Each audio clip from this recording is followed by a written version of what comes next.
Hey, this is Rubber Cheese. Today I'm going to do a quick walk around of this De'Longhi toaster oven. I normally have had Black & Deckers in the past, and I really like this toaster oven. It seems to be a lot better made in comparison, and the convection and also air fry functions seem to work a lot better. But there are a few things I don't like, so let me walk you through this toaster oven. So first of all, what you get with the unit is a frying rack, a pizza tray, 12-inch diameter, and a standard cooking rack. And then under here is also a removable crumb tray, and of course a removable rack. Now, one thing that's a little bit different compared to other toaster ovens I've used is that the elements are exposed. Other units that I've used, there's always been a cover over. So I'm assuming over time I'm going to get more and more drips, and I think this will need to be cleaned more often than other toaster ovens. The other interesting thing about this unit is that the glass seems to be a double pane. It seems to be actually really well insulated, and there's actually a rubber sort of gasket around the door. And what that's supposed to do is keep a lot more heat in. I really think it works well. Because with my old toaster ovens, during air fry mode, the stuff at the front wouldn't get cooked quite as well, whereas I find this unit does a really good job evenly cooking everything that's in it. So I'm just going to throw the rack back in, and I'll put the air fry rack to where they suggested it goes. And I want to talk a little bit about controls. So this is what I actually really don't like about this toaster oven. There's toast, pizza, bake, broil, air fry, convection, cookies, keep warm, and reheat mode. Every single mode that you select, the first thing it wants to ask you is to set a timer. And it's not a big deal. It's kind of nice that there is a timer, but I really like my old toaster oven where I would just turn it on. It makes it a lot easier to set it to preheat, especially when you're just finishing cooking. But with this unit, generally you have to pick your temperature, pick your time, and you can use this dial to adjust the time. Once you've selected your time, you just hit the set button, and then if depending on what mode you're in, it'll usually let you also adjust the temperature. And this air fry mode, I believe, is between 375 and 450. So once you've selected both of them, just hit the start button, and it starts counting down immediately. And any time this unit's running, the light's always on inside. It's actually really nice to have, and it helps you check on your food. You can really see how well it's browning, as opposed to having to kind of stop it, pull it out and really see.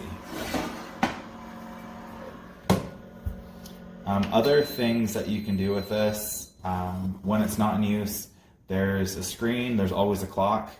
I don't actually prefer not to have another clock in the kitchen, but unfortunately there doesn't seem to be a way to disable it. You can also use the center button to select between Fahrenheit and Celsius.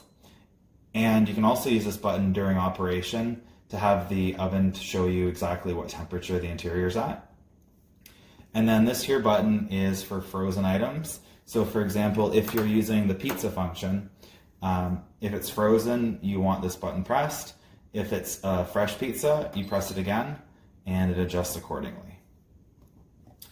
Another thing that I kind of don't like about this unit is there are a lot of presets, and you always have to select something. So if you're going to make pizza, you've got to select a size. It can be between 6 and 12 inches.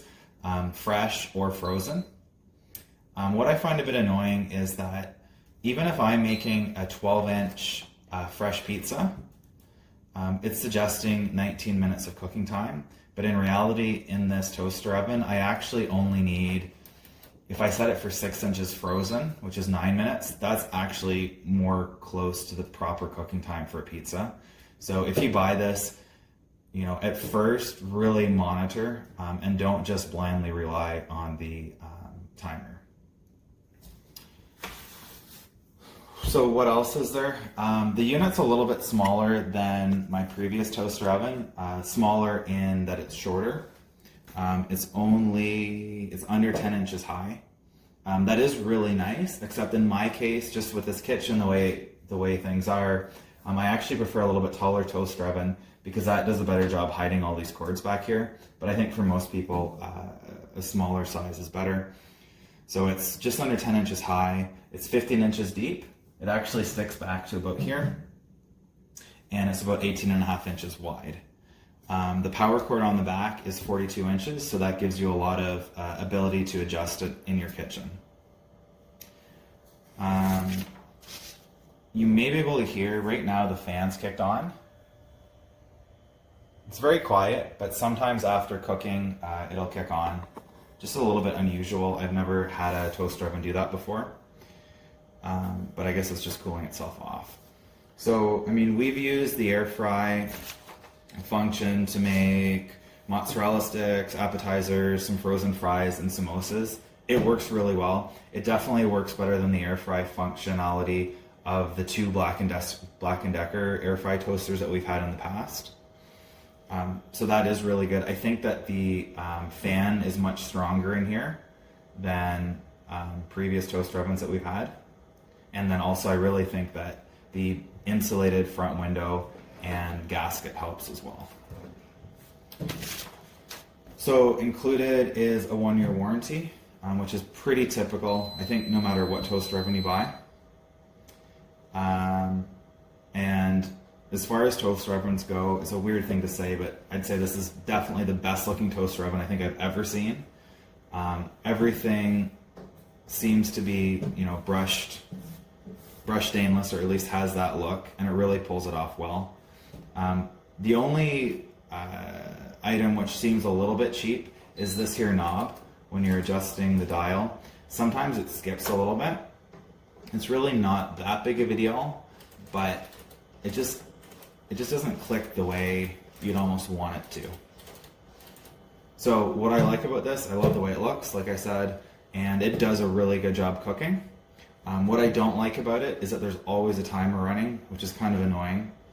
And it is really expensive compared to similar toaster ovens. So I'd recommend it if you really care about the looks and if you want the best performance. But if you don't like sort of gimmicky features, you know, having to always program everything always, then you may want to look for a different toaster oven. Hope this review helped, and thanks for watching.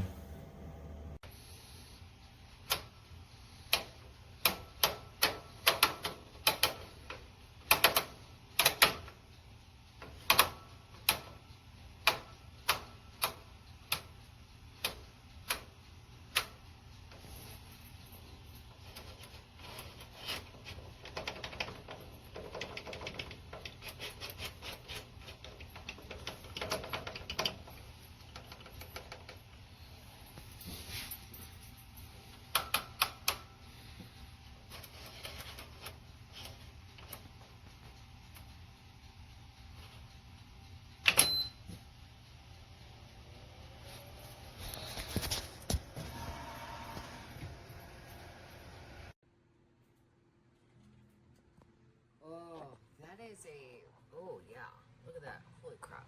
That is a cheese souffle with herbs that I made. Now, when I pull it out and go to cut into it, it'll deflate. But that is awesome. Oh, so excited to eat it. Just bought this through Amazon, AirFryer, De'Longhi. It doesn't power up. Something is wrong with the machine. Oh, there's electricity, and it's not powering up.